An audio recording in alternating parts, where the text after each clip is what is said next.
कैसे हो आप सब। आशा करता हूँ आप सब अच्छे और स्वस्थ होंगे। चलिए आज मैं आप लोगों के लिए एडजेक्टिव का प्रैक्टिस सेशन लेकर आया हूँ। इसमें एडजेक्टिव के कुछ क्वेश्चंस आपको कराए जाएंगे और आपको मैं बता देता हूँ ये हूबहू इसी टाइप से क्वेश्चंस आपके एग्जामिनेशंस में पूछे जाते हैं। तो चलिए हम लोग एडजेक्टिव से रिलेटेड कुछ क्वेश्चंस देखते हैं। जी स्टूडेंट्स, तो आइए हम लोग एडजेक्टिव से रिलेटेड कुछ क्वेश्चंस करते हैं। ये आपके लैटरल एंट्री एग्जामिनेशंस में पूछे जाते हैं। नॉर्मली इसी टाइप से क्वेश्चंस आपके आते हैं। आप प्रीवियस पेपर जब आप उठाकर देखेंगे तो आप देखेंगे कि जो एडजेक्टिव से जो भी क्वेश्चंस पूछा गया है वो इसी पैटर्न पे आया है। और मैंने ऑलरेडी अपने प्रीवियस लेक्चर्स में इस पैटर्न का कॉन्सेप्ट दे दिया है कि किस तरह से आप एडजेक्टिव्स को आइडेंटिफाई कर, कोई भी वर्ड जो उस वर्ड से रिलेटेड एडजेक्टिव है उसको आप कैसे आइडेंटिफाई कर पाओगे, उसके बारे में मैंने अपने प्रीवियस लेक्चर में ऑलरेडी बता दिया है।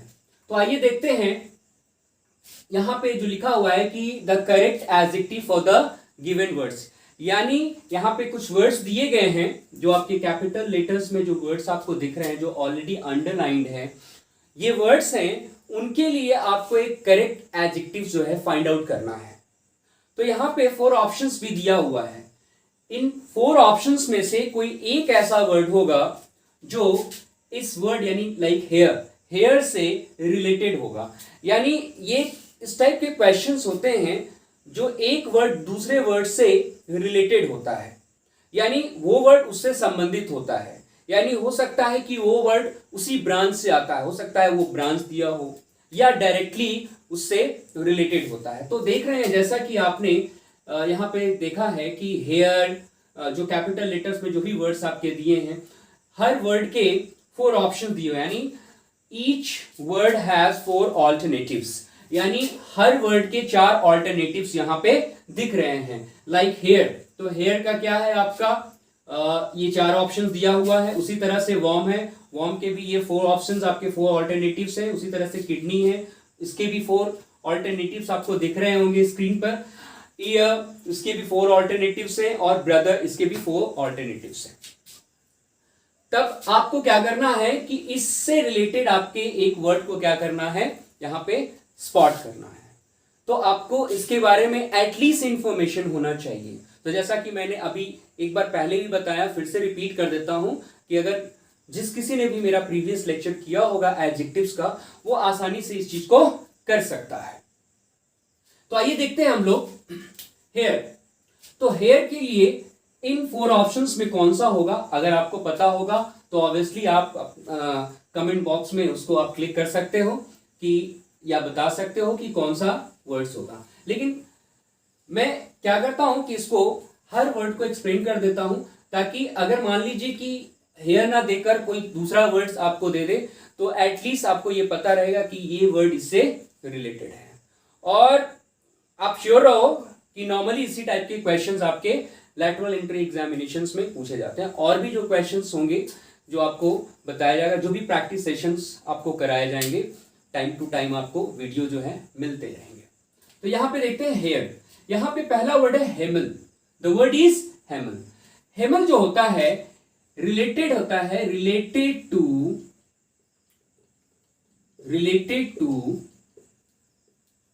Blood vessel. यानी बेसिकली जो हेमल वर्ड है ये ब्लड वेसल से रिलेटेड होता है। हेमल जो वर्ड होता है किससे रिलेटेड होता है, ब्लड वेसल से। यानी ब्लड वेसल क्या होता है, ब्लड वेसल यानी जो हार्ट वाला सेक्शन होता है, ठीक है, जहां पे ब्लड जाता है और पंप होता है, पूरे शरीर में पहुंचता है। तो ये जो वेसल है वो हार्ट से रिलेटेड बेसिकली हम लोग कहते हैं। तो haemal, the word is related to blood vessel. दूसरा वर्ड है हमारा रिलेटेड टू हेयर। देखो ये डायरेक्टली क्या रिलेटेड है, क्रिनल वर्ड है, cranial, it is related to hair. तो आपका देखिए आंसर यहां पे मिल गया कि क्रिनल ही हमारा आंसर है। बट हम लोग आगे भी रेस्ट ऑफ 2 वर्ड्स देखेंगे कि भाई इनका मतलब क्या होता है। जब हम क्रेनियल की बात करते हैं, when we talk about cranial, तो क्रेनियल का मतलब होता है ये रिलेटेड टू, ये जो है क्रेनियल जो संबंधित होता है रिलेटेड टू नर्व्स, यानी जो हमारे नसें हैं उनसे रिलेटेड आपका क्रेनियल होता है। अगर कहीं वर्ड क्रेनियल आएगा तो आप समझ जाइएगा कि वो नर्व से रिलेटेड है। अगर कहीं वर्ड हेमल आएगा तो समझिए कि वो ब्लड वेसल से रिलेटेड है। अगर कहीं क्रिनल आएगा वो समझिएगा कि रिलेटेड टू हेयर। अब आते हैं नेजल, जैसा कि वर्ड नेजल, तो नेजल से पता चलता है ये रिलेटेड है टू नोज। नेजल आपने सुना होगा, अगर आपने फोनेटिक्स पढ़ा होगा, नहीं पढ़ा है तो फोनेटिक्स आप लोगों को पढ़ना है, आपके सिलेबस में है। फोनेटिक्स में एक सेक्शन है सिलेबल, जो आपको जानना है। जैसा कि मैंने ऑलरेडी सिलेबस में बताया था, तो उसमें एक नेजल होता है। तो नेजल रिलेटेड, जैसे नेजल साउंड, तो जो लेटर्स होते हैं या जो वर्ड्स होते हैं जो नाक के द्वारा बोले जाते हैं, तो वो नेजल साउंड्स कहलाते हैं। जो भी साउंड्स होते हैं आपके, टोटल 44 साउंड्स होते हैं इंग्लिश में, तो उनमें से बहुत सारे ऐसे साउंड्स भी होते हैं जो नेजल्स होते हैं। दूसरा चीज, जैसे अमेरिकन इंग्लिश जो होता है, जो अमेरिका के लोग इंग्लिश बोलते हैं, तो वो ज्यादातर वो नेजल साउंड प्रोड्यूस करते हैं। तो that's means the word is what, nasal.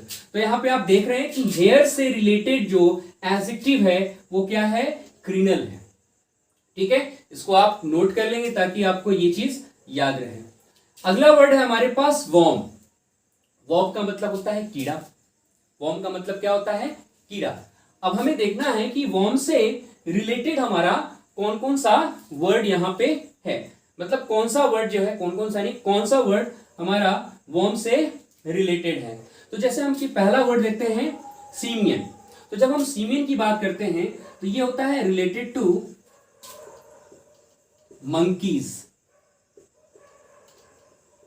Monkeys और एप्स। ठीक है, यानी ये सीमियन जो होते हैं एक वर्ड है जो किससे रिलेटेड होते हैं, आपके एप से रिलेटेड, यानी लंगूर, लंगूर बोल सकते हैं उसको, यानी मंकी से भी रिलेटेड होते हैं। दूसरा वर्ड है आपका वर्मी। तो ये रिलेटेड है, related to worm, this one is related to, और रिलेटेड टू वॉर्म। इसको let me write it clearly, related to apes कर देते हैं। ठीक है, और मंकी आप कर सकते हैं, that means monkey, and this is related to worm. Worm यानी कीड़ा। आपने वर्मी कल्चर के बारे में सुना होगा। ठीक है, वर्मी कल्चर जिसमें हम लोग केचुए की खेती की जाती है कंपोस्ट बनाने के लिए, खेतों में जो हम लोग फर्टिलाइजर्स यूज करते हैं उसके लिए अभी जो हमारा आर्टिफिशियल वे से इस चीज़ को किया जाता है। ठीक है, इसको नेचुरल तरीके से, ताकि एक नेचुरल जो है फर्टिलाइजर्स या कंपोस्ट बनाया जाए।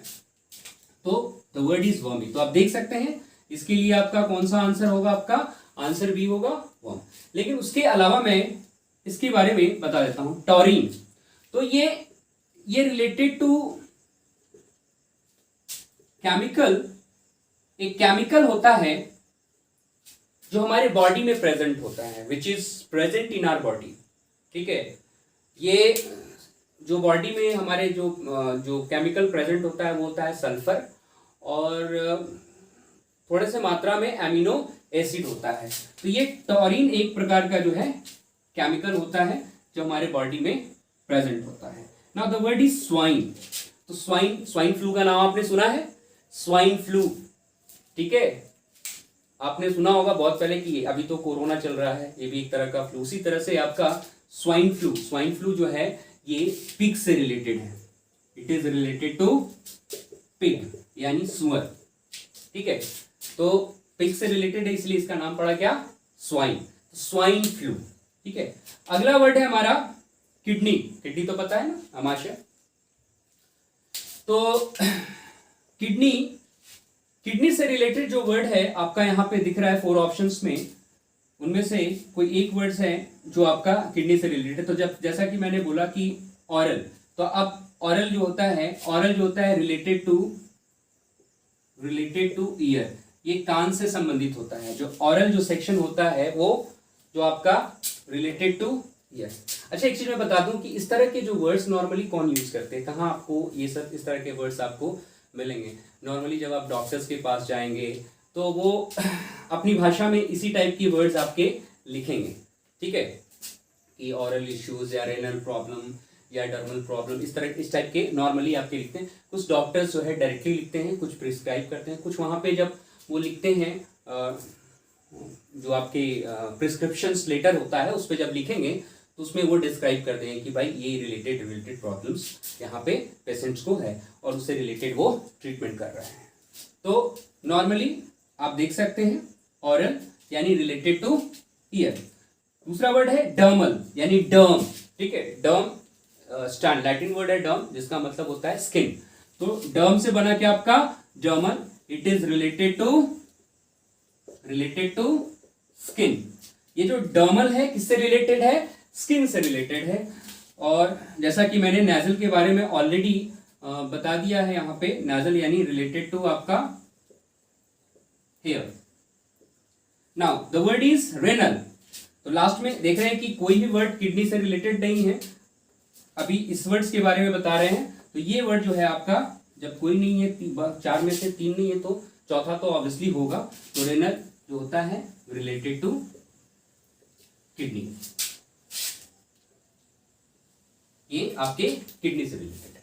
तो जैसा कि आपने देखा हेयर जो है, हेयर के लिए जो एडजेक्टिव आया, जो वर्ड हेयर से रिलेटेड है वो है क्रिनल, जो वर्ड वर्म से रिलेटेड है वो है वर्मी। समटाइम्स वर्मियन भी लिखा जाता है, लोग वर्मियन भी लिखते हैं, बट नेचुरली वर्मियन आपको इट्स नॉट अ वर्ड जो आपको मिलेंगे डिक्शनरी में नॉर्मली। तो वर्मी होता है, ठीक है, और जो किडनी से रिलेटेड है वो आपका रेनल है। अगला वर्ड है हमारे पास ईयर। तो जो ईयर है वो किस चीज से रिलेटेड है, आप देख रहे हैं कि ईयर ऑलरेडी यहाँ पे मैंने लिख दिया है कि ऑरल जो है वो ईयर से रिलेटेड है। तो दिस इज योर आंसर, यानी it is related two year. लेकिन बाकी के वर्ड्स के बारे में भी जानना बहुत जरूरी है। आप ऑलरेडी इसके बारे में जानते हैं कि ये भाई स्किन से रिलेटेड है, ये किडनी से रिलेटेड है, और ये आपके स्किन से रिलेटेड है। ये आ गया फ्रेटर्नल। फ्रेटर्नल जो होता है रिलेटेड टू ब्रदर, वे बिल्कुल डिफर है इन सब से, ठीक है। ये पार्ट्स आएंगे आपके जो बॉडी पार्ट्स में आ गए इंटरनल। यहाँ पे देखें तो फ्रेटर्नल जो होता है रिलेटेड टू ब्रदर। तो जैसे कि पहला आंसर आपने स्पॉट किया ऑरल, जो कि रिलेटेड टू ईयर है। अगला वर्ड है आपका ब्रदर। तो ठीक है, इसमें देखिए फ्रेटर्नल मैंने ऑलरेडी बता दिया है कि रिलेटेड टू ब्रदर, तो दिस वन इज। अब रेस्ट ऑफ वर्ड्स के बारे में ये आंसर हो गया आपका, क्योंकि मैंने ऑलरेडी यहाँ पे बता दिया है कि ब्रदर जो है किससे रिलेटेड है, वो फ्रेटर्नल से रिलेटेड है। अब यहाँ पे जो फीलियल है वर्ड, इसको मैं बता देता हूँ, रिलेटेड टू सन और डॉटर। अगर सन और डॉटर से रिलेटेड वर्ड कोई आता है, मतलब कोई वर्ड अगर इससे पूछेगा तो उसके लिए आपका आंसर क्या होगा, फीलियल होगा। और दैट इज फेमिनिन, ये रिलेटेड टू वुमेन होता है। फेमिनिन जेंडर पढ़े होंगे आप, रिलेटेड टू वुमेन, ठीक है, जो वुमेन जाति से रिलेटेड है। और सोरोरल जो होता है रिलेटेड टू सिस्टर। ये तो बाकी के जो रेस्ट ऑफ, मैंने आपको केवल 5 वर्ड्स ही नहीं बताए हैं, 5 वर्ड्स के अलावा यहाँ पे 3, इसमें हर वर्ड में 3 मैंने बताया। तो 15 और 5 आपका टोटल आपका कितना हो गया, आपका 20 वर्ड्स। और उससे रिलेटेड जो है आपके जो 5 वर्ड्स यानी 25 वर्ड्स आपके पास हैं। तो आप देख सकते हैं कि किस तरह से हम लोग एक वर्ड से रिलेटेड जो एडजेक्टिव्स हैं उसको कैसे हम लोग फाइंड आउट करेंगे, कैसे करेंगे।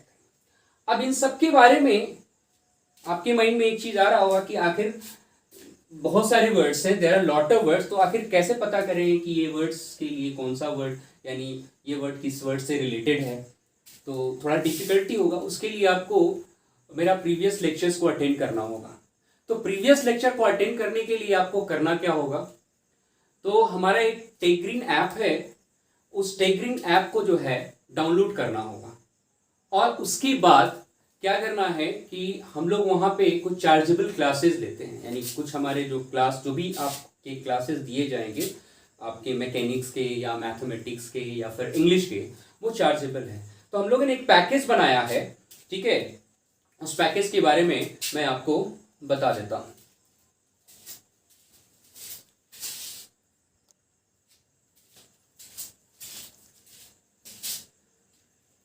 तो जो लोग मेरा लेक्चर अटेंड करना चाहते हैं, मेरा या जो भी आप एली का लेक्चर अटेंड करना चाहेंगे, चाहे आप मैकेनिक्स करना चाहते हैं या मैथ्स करना चाहते हैं या इंग्लिश करना चाहते हैं, ठीक है, तो उसके लिए क्या किया गया है कि एक बहुत ही नॉमिनल फी है। कंप्लीट कोर्स का एक पैकेज है जो आपके 3000 का है, ठीक है। इसमें 3 सब्जेक्ट्स आपके पढ़ाए जाएंगे, या आप चाहो तो एक सब्जेक्ट भी कर सकते हो। तो एक सब्जेक्ट के लिए आपको 1000 पे करने होंगे, ठीक है। तो आपको करना क्या होगा कि आपको प्ले स्टोर में जाकर या फिर हमारे डिस्क्रिप्शन बॉक्स में इसका लिंक दे दिया गया है, तो टेकग्रीन ऐप जो है आपको डाउनलोड करना होगा और वहाँ पे जो भी आपके टर्म्स एंड कंडीशंस है वो आपको वहाँ पे दिखेंगे। और अगर किसी को इशू होता है, कोई प्रॉब्लम्स होता है, तो हमारे कॉन्टैक्ट नंबर दिए गए हैं, ठीक है। उस कॉन्टैक्ट नंबर को आप उस पर आप कांटेक्ट कर सकते हो और कांटेक्ट करके आप जो भी प्रॉब्लम्स आ रहे हैं या जो भी आपको और भी इंफॉर्मेशन चाहिए, एक एडिशनल इंफॉर्मेशन चाहिए, तो आपको वहाँ से मिल जाएगा। तो फिलहाल आपको करना क्या होगा कि चूंकि मैंने आपको क्वेश्चंस के जो क्लासेस दिए हैं, जो भी मैंने प्रैक्टिस कराया है, अब आपको उससे रिलेटेड कॉन्सेप्ट चाहिए कि भाई, ताकि आगे ऐसा तो नहीं है कि वो 5 क्वेश्चन से आपका कंप्लीट एडजेक्टिव से जो रिलेटेड क्वेश्चन आएंगे बन जाएगा, ऐसा नहीं है। आपको उसके लिए एडजेक्टिव्स के वीडियोस या एडजेक्टिव्स के क्लासेस करने होंगे, तभी आप जो है उसको आप समझ पाओगे, उसको कर पाओगे। क्योंकि कोई ज़रूरी नहीं है कि एडजेक्टिव्स में हो सकता है इसी टाइप के क्वेश्चंस, कुछ क्वेश्चंस पूछे, कुछ नहीं भी पूछे, और भी चीज़ें हैं। हमारे इंग्लिश के बहुत सारे लेक्चर्स हैं उसमें, तो उसके लिए आपको यहाँ पे एक एडमिशन आपको करना होगा, आपको अपना एडमिशन कराना होगा यहाँ पे लैटरल एंट्री 2021 के लिए, ठीक है। और वो आपको जो मैंने यहाँ पे ऑलरेडी मैंने फी लिख दिया है, इस सब्जेक्ट का लिख लिया है। और आप जो है ऐप ज़रूर डाउनलोड करें, जैसा कि आप वीडियोस में मैं यहाँ पे बता दे रहा हूँ कि आपके डिस्क्रिप्शन बॉक्स में भी जब जाएंगे, वीडियोस के नीचे डिस्क्रिप्शन बॉक्स होता है, तो उसमें आपको मिल जाएंगे, ठीक है। उसको डाउनलोड कीजिए और उसके बाद जो भी उसमें जो आपको टर्म्स एंड कंडीशन या जो भी फुलफिल करने के लिए दिया जाएगा वो कीजिए, और बाकी के लेक्चर्स वहाँ पे अवेलेबल है, मिल जाएंगे, ठीक है।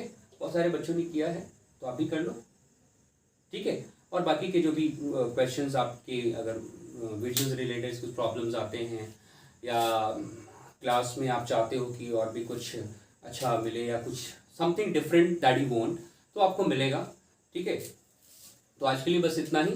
फिर मैं एडजेक्टिव्स का कुछ सेशन लेकर आऊँगा, कुछ अगला सेशंस भी पढ़ाए जाएंगे। तो फिलहाल आपको जो मैंने बताया वो आपको करना है, ठीक है।